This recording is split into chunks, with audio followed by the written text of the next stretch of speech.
Friends, ಎಲ್ರಿಗೂ ನಮಸ್ಕಾರ. ಇವತ್ತು ನಾನು ನಿಮಗೆ ಹೀರೆಕಾಯಿನಲ್ಲಿ ಗೊಜ್ಜನ್ನ ಸಿಂಪಲ್ ಆಗಿ ಹೇಗೆ ಮಾಡೋದು ಅಂತ ಹೇಳ್ಕೊಡ್ತಾ ಇದ್ದೀನಿ. ತುಂಬ ಟೇಸ್ಟಿ ಆಗಿರುತ್ತೆ. ರೊಟ್ಟಿ, ಚಪಾತಿ, ಪೂರಿಗಾಗಲಿ, ವೈಟ್ ರೈಸ್ಗಾಗಲಿ ತುಂಬ ಚೆನ್ನಾಗಿರುತ್ತೆ. ನೀವು ಒಂದ್ಸರಿ ಟ್ರೈ ಮಾಡಿ ಟೇಸ್ಟ್ ಮಾಡಿ ಹಾಗೆ ಹೇಗಿದೆ ಅಂತ ಕಮೆಂಟ್ ಮಾಡಿ. ನಾನಿಲ್ಲಿ ಅರ್ಧ ಕೆಜಿಯಷ್ಟು ಹೀರೆಕಾಯಿ ತೊಗೊಂಡಿದ್ದೀನಿ. ಇವಾಗ ಹೀರೆಕಾಯಿನ ನೀಟಾಗಿ ಎರೆದು ತೊಳೆದಿಟ್ಕೋಬೇಕು.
ನಾನಿಲ್ಲಿ ಅರ್ಧ ಕೆಜಿಯಷ್ಟು ಹೀರೆಕಾಯಿ ತಗೊಂಡಿದ್ದೀನಿ.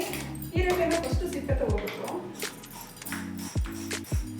ಎಳೆ ಹೀರೆಕಾಯಿ ಆದಷ್ಟು ತುಂಬಾ ಚೆನ್ನಾಗಿರುತ್ತೆ, ಒಳ್ಳೆ ಟೇಸ್ಟ್ ಇರುತ್ತೆ. ಬಂತಿರೋ ತಗೊಳಕ್ ಹೋಗ್ಬಾರ್ದು, ಎಳೆದಾದ್ರೂ ತುಂಬಾ ಚೆನ್ನಾಗಿರುತ್ತೆ.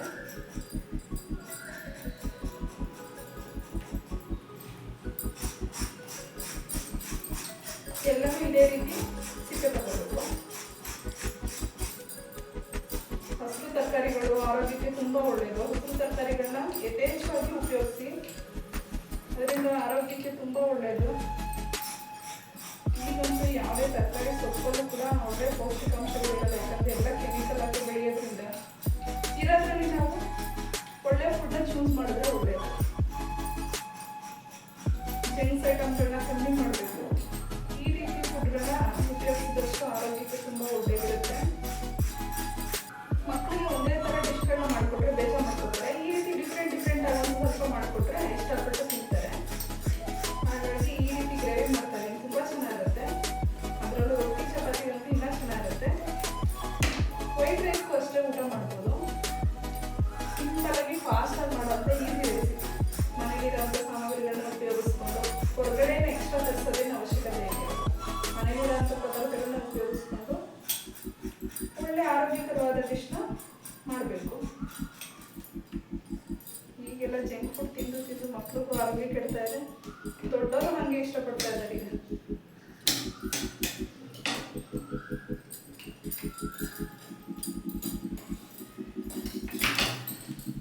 ಸಾಧ್ಯವಾದಷ್ಟು ನಮ್ಮ ಆರೋಗ್ಯನ ನಾವು ಕಾಪಾಡ್ಕೊಳ್ಬೇಕು.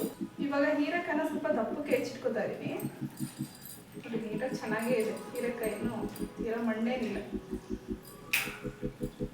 ಸಿಪ್ಪೆ ತೆಗೆದ್ಬಿಟ್ರೆ ಅರ್ಧ ಕೂಡ ಅಲ್ಲೇ ಹೋಗ್ಬಿಟ್ಟಿರುತ್ತೆ, ಗಲೀಜೆಲ್ಲ. ಸುಮ್ಮನೆ ಈ ರೀತಿ ತೊಳ್ಕೊಂಡ್ರೆ ಸಾಕು.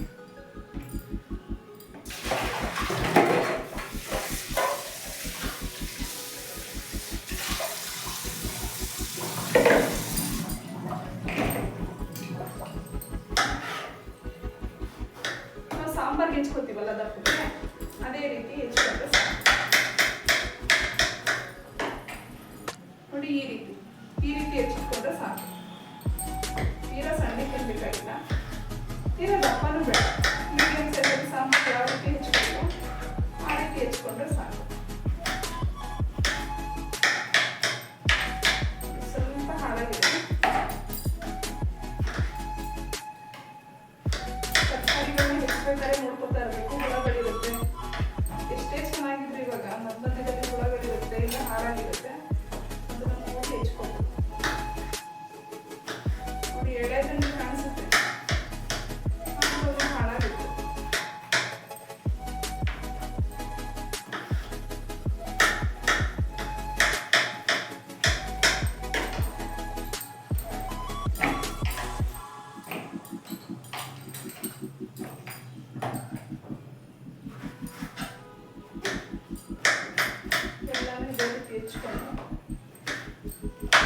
ಇದಕ್ಕೆ ನಾನು ಈರುಳ್ಳಿನ ಉಪಯೋಗಿಸ್ತಾ ಇಲ್ಲ.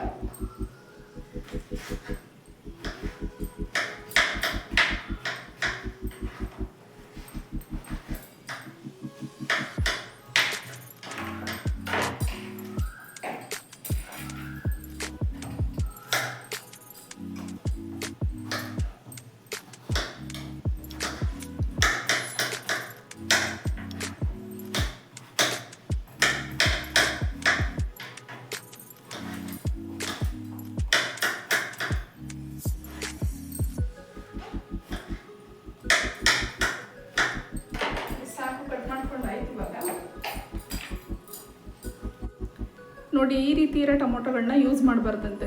ಈ ರೀತಿ ಇರೋ ಟೊಮೊಟೊಗಳಿಗೆ ಕೆಲವೊಂದೊಂದ್ಸರಿ ಹಾವು ಕಚ್ಚಿರುತ್ತಂತೆ, ಆವಾಗ ಈ ರೀತಿ ಆಗುತ್ತಂತೆ. ಸೊ ಹಾಗಾಗಿ ಟೊಮೊಟೊ ಬಳಸ್ಬೇಕಾದ್ರೆ ನೋಡಿ ಉಪಯೋಗಿಸಿ. ಕೆಲವು ಸರಿ ಅರ್ಧ ಕಟ್ ಮಾಡಿ ಉಳಿದಿದ್ದು ಅರ್ಧ ಚೆನ್ನಾಗಿದೆ ಅಂತ ಅಂದ್ಬಿಟ್ಟು ನಾವು ಹಾಕ್ತಾಯಿದ್ವಿ ಮೊದಲೆಲ್ಲ.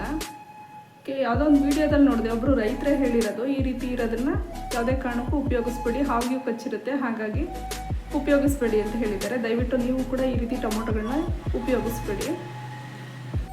2 ಟೊಮೊಟೊ ತೊಗೊಂಡಿದ್ದೀನಿ. ಟೊಮೊಟೊನೂ ಅಷ್ಟೇ ಈಗ ಸಣ್ಣಕ್ಕೆ ಹೆಚ್ಚಾಕೋದೇನು ಬೇಕಾಗಿಲ್ಲ, ಸ್ವಲ್ಪ ದಪ್ಪಕ್ಕೆ ಹೆಚ್ಚು ಹೀರೆಕಾಯಿ ಜೊತೆ ಮಿಕ್ಸ್ ಮಾಡ್ಕೋಬೇಕು.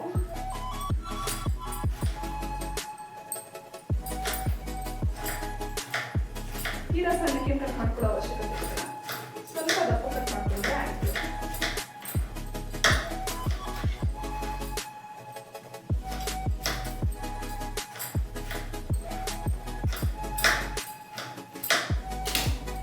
ಟೊಮೊಟೊ ಹಾಕ್ತಾ ಇದ್ದೀನಿ.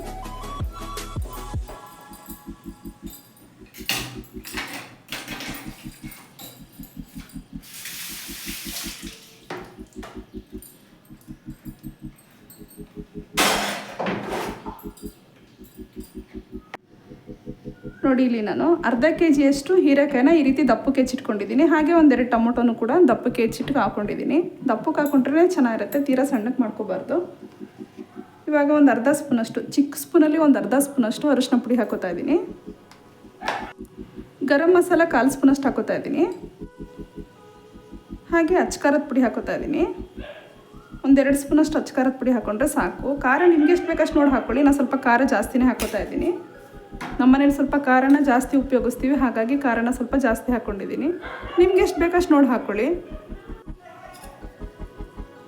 ಹಾಗೆ ಧನಿಯಾ ಪುಡಿ ಹಾಕೋತಾ ಇದ್ದೀನಿ. 1.5 ಸ್ಪೂನಷ್ಟು ಧನಿಯಾ ಪುಡಿ ಹಾಕೋತಾ ಇದ್ದೀನಿ. ಶುಂಠಿ ಬೆಳ್ಳುಳ್ಳಿ ಪೇಸ್ಟು 1 ಸ್ಪೂನಷ್ಟು ಹಾಕೋತಾ ಇದ್ದೀನಿ. ಉಪ್ಪು ರುಚಿಗೆ ತಕ್ಕಷ್ಟು ಹಾಕೋತಾ ಇದ್ದೀನಿ. ಹಾಗೆ ಎಣ್ಣೆ ಹಾಕೋತಾ ಇದ್ದೀನಿ, 1 ಸೌಟಷ್ಟು ಹಾಕ್ಕೊಂಡು ನೀಟಾಗಿ ಮಿಕ್ಸ್ ಮಾಡ್ಕೋಬೇಕು. ಇವಾಗ ನೀಟಾಗಿ ಕೈಯಲ್ಲಿ ಮಿಕ್ಸ್ ಮಾಡ್ಕೋಬೇಕು. ಒಂದು 1/4 ಗಂಟೆ 15 ನಿಮಿಷ ನೆನೆಯೋದಕ್ಕೆ ಬಿಡಬೇಕು. ಸ್ವಲ್ಪ ಮ್ಯಾರಿನೇಟ್ ಆದರೆ ತುಂಬ ಚೆನ್ನಾಗಿರುತ್ತೆ. ಉಪ್ಪು ಖಾರ ಎಲ್ಲ ಚೆನ್ನಾಗಿಡೋದು ನೀಟಾಗಿ ನೆನೆಯುತ್ತೆ. ಒಂದು 1/4 ಗಂಟೆ ಟೈಮ್ ನೆನೆಸ್ಕೊಂಡ್ರೆ ಸಾಕು.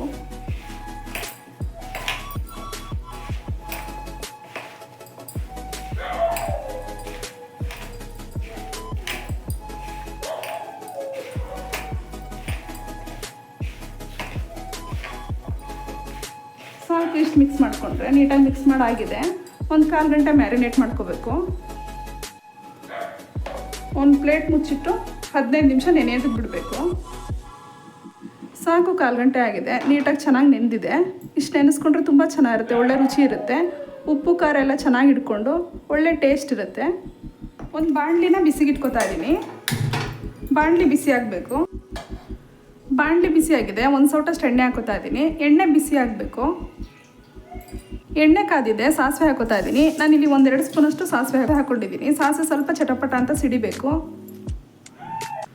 ಹಾಗೆ ಜೀರಿಗೆ ಹಾಕೋತಾ ಇದ್ದೀನಿ. 1 ಟೀ ಸ್ಪೂನಷ್ಟು ಹಾಕೋಬೇಕು. ಸ್ವಲ್ಪ ಚಟಪಟ ಅಂತ ಸಿಡಿದ್ರೆ ತುಂಬ ಚೆನ್ನಾಗಿರುತ್ತೆ. ಜೀರಿಗೆ ಸ್ವಲ್ಪ ಫ್ರೈ ಆಗಬೇಕು. ನೋಡಿ ಸಾಸಿವೆ ಸಿಡಿತಾ ಇದೆ. ಇವಾಗ ಕರಿಬೇವು ಹಾಕೋತಾ ಇದ್ದೀನಿ. 1 ಹಿಡಿಯಷ್ಟು ಕರಿಬೇವು ತೊಗೊಂಡಿದ್ದೀನಿ, 1 ಎಳೆಯಷ್ಟು.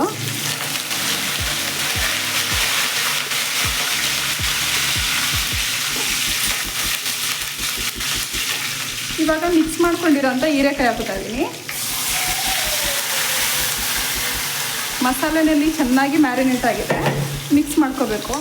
ಉಪ್ಪು ಖಾರ ಎಲ್ಲ ಹಾಕಾಗಿದೆ. ಉಪ್ಪು ಹುಳಿ ಖಾರ ಅಂದರೆ ಹುಳಿ ಅಂದರೆ ಟೊಮೊಟೊ ಹಾಕ್ಕೊಂಡಿದ್ದೀನಿ. ಎಣ್ಣೆನಲ್ಲೇ ಚೆನ್ನಾಗಿ ಫ್ರೈ ಆಗಬೇಕು.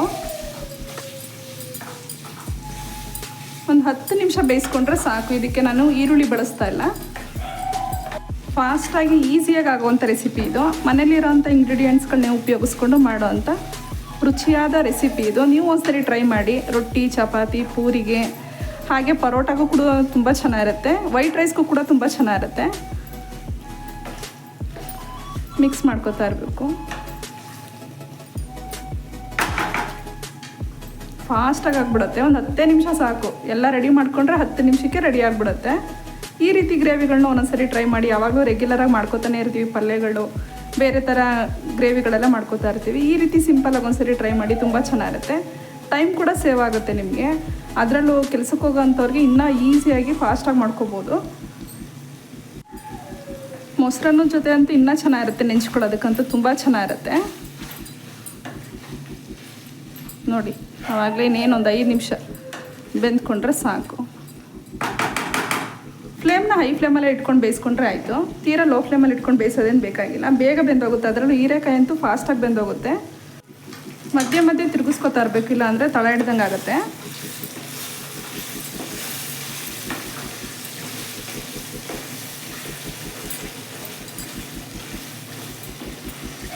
ಸ್ವಲ್ಪ ನೀರು ಹಾಕೋತಾ ಇದ್ದೀನಿ.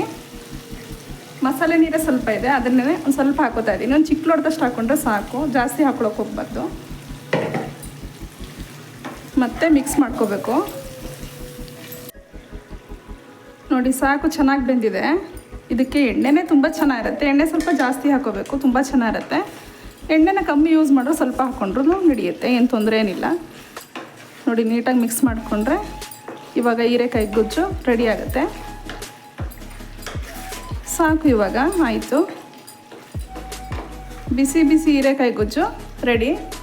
ನಿಮಗೆ ನಾನು ಮಾಡಿರೋ ರೆಸಿಪಿ ಇಷ್ಟ ಆಯಿತು ಅಂತ ಹೇಳಿದ್ರೆ ಲೈಕ್ ಮಾಡಿ, ಶೇರ್ ಮಾಡಿ, ಕಮೆಂಟ್ ಮಾಡಿ, ಹಾಗೆ ನನ್ನ ಚಾನಲ್ಗೆ ಸಬ್ಸ್ಕ್ರೈಬ್ ಆಗಿ. Thank you.